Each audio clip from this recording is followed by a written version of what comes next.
Hello and welcome to World News here on TVP World, live from Warsaw. My name is Diana Skaya. European leaders are meeting in Paris on Thursday to discuss strengthening military support for Kyiv. Our Ukraine correspondent, Oz Chatterjee, has more. French President Emmanuel Macron and Ukrainian President Volodymyr Zelensky held a joint press conference on Wednesday night ahead of this convention of world leaders in Paris on Thursday to discuss further strengthening Ukraine. Now, among those attending the talks are Donald Tusk, Prime Minister of Poland, and the NATO General Secretary Mark Rutte. Now, in this joint press conference, Emmanuel Macron announced a further $2 billion worth of funding for Ukraine. Let's take a listen to his remarks briefly at the press conference on Wednesday. First and foremost, immediate support for Ukraine. We need to continue our efforts. It's necessary to keep up the resistance. And today I was able to announce a further €2 billion in military support for Ukraine from France. Far from proving that it really wants peace, Russia continues day after day to strike at Ukrainian territory, including civilian targets. We condemn these strikes, which must absolutely stop. So some strong words there from the French president about Russia's continued strikes on Ukrainian territory. Now, here's what the Ukrainians are hoping to get out of these talks, with President Zelensky saying, "We are expecting some new and strong decisions.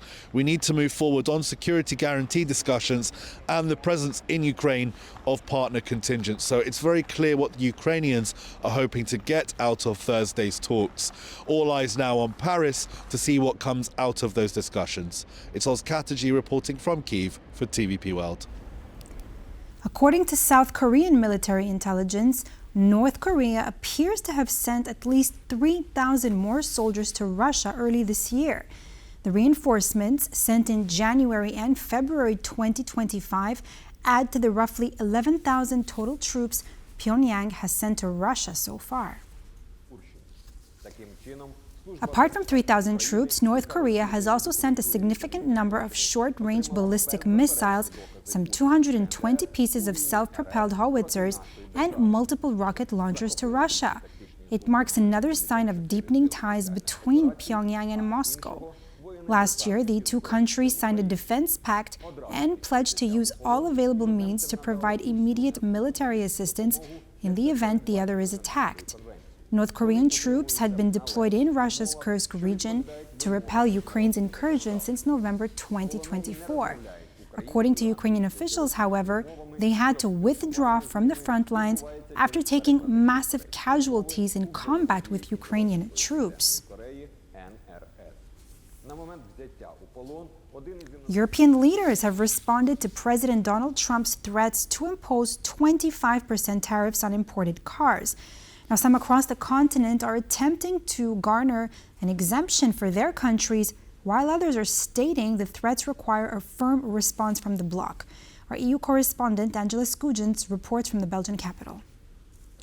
European Commission President Ursula von der Leyen was one of the first European leaders to voice her reaction to US President Donald Trump threatening to slap 25% tariffs on all imported vehicles. Now, the head of the EU executive released a statement from Paris late on Wednesday evening saying she deeply regrets the announcement and will take the next couple of days to assess what is exactly being threatened. Now, the 47th President of the United States claims that the move will boost domestic manufacturing and could come into effect from early next week. But Ursula von der Leyen's comments were not alone. We heard the French Finance Minister Eric Lombard telling French radio early Thursday morning that an escalating trade war would not benefit anyone, and he hopes to seek an audience with his counterparts in Washington to lessen this as a reality. But we heard more strident sudden comments coming out of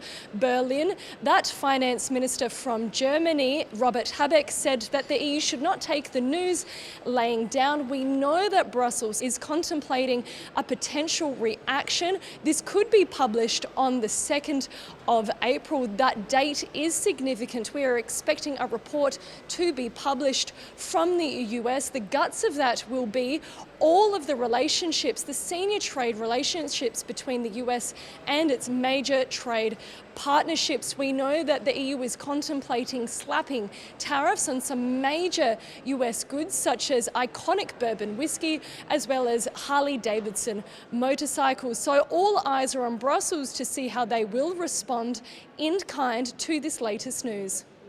Angela Scugins from Brussels for TVP World. Now, as we just heard our correspondent talk about it, well, those recent tariff decisions is sending shockwaves throughout Central and Eastern Europe.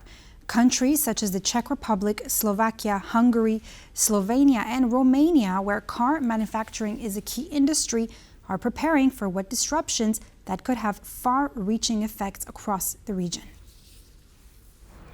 Starting April 3rd, complete vehicles and parts entering the US will be hit with a 25% levy. Despite having limited direct trade exposure to the US, countries like the Czech Republic, Slovakia, Hungary, Slovenia and Romania are heavily tied to Germany's auto industry, which stands to suffer from weakened American demand. What we're going to be doing is a 25% tariff on all cars that are not made in the United States. If they're made in the United States, there's absolutely no tariff. We start off with a 2.5% base, which is what we were at, and we go to 25%. And basically, as you know, and as you've been seeing, not reporting as accurately as it should be reported because it's a massive story. Business is coming back to the United States so that they don't have to pay tariffs. Central European nations rank among the EU's most export-driven. Eurostat data from 2023 show exports account for 92% of Slovakia's GDP and 69% of the Czech Republic's GDP, well above the EU average. Slovakia in particular is likely to be the hardest hit. The country's Association of Industrial Unions and Transport estimates that if trade wars intensify, Slovakian exports could drop by as much as €4.4 billion by the end of 2029. A Russian drone strike on Kharkiv on Wednesday night has left at least 12 people wounded, including 2 children, and sparked multiple fires across the city, this according to Ukraine's State Emergency Service. Now, the attack saw at least 8 separate drone strikes on residential buildings and civilian infrastructure, resulting in fires and significant damage to homes, vehicles, and outbuildings. A 14-year-old girl was confirmed to be among those injured. Ukrainian emergency response teams, including medical staff, firefighters, and utility workers, are actively working to contain the situation. Kharkiv Governor Oleg Sinyahubov condemned the attack, and he took to Telegram to write, quote, "No country should have to go through this." Now located just 30 kilometers from the Russian border, Kharkiv continues to be a frequent target of drone, missile, and bomb attacks.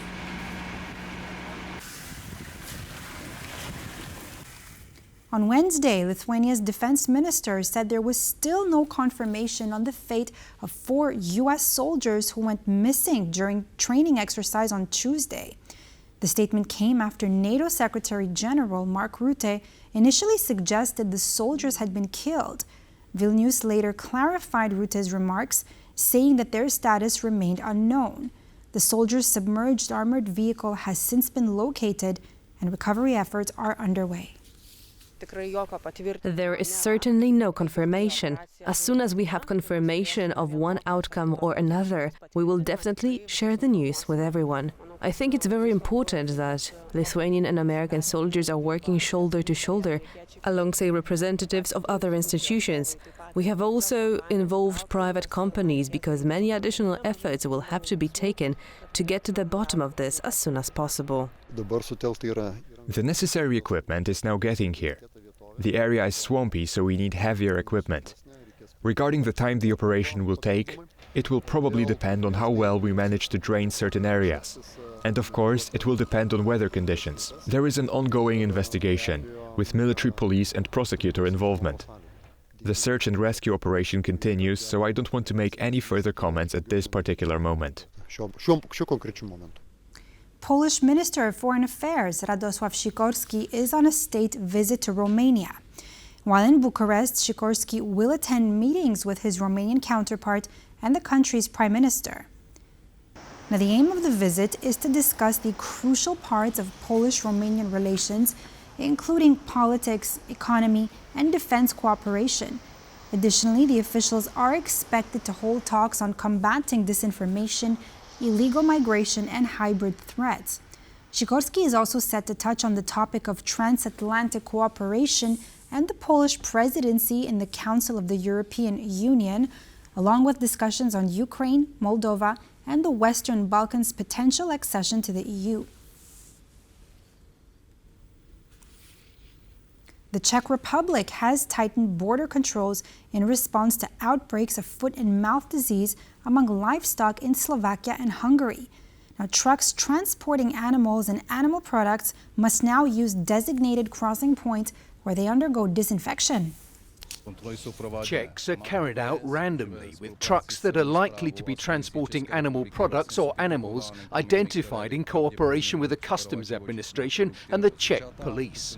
If there are any doubts, the situation in the storage area is checked. If it is the transport of animal products and nothing prevents the trucks from entering the Czech Republic, the vehicles are subjected to a disinfection mat, which they must pass compulsorily in order to continue into the Czech Republic. And that completes this edition of World News here on TVP World. I'm Diana Skaya. Thanks for watching and stay tuned for more news and features.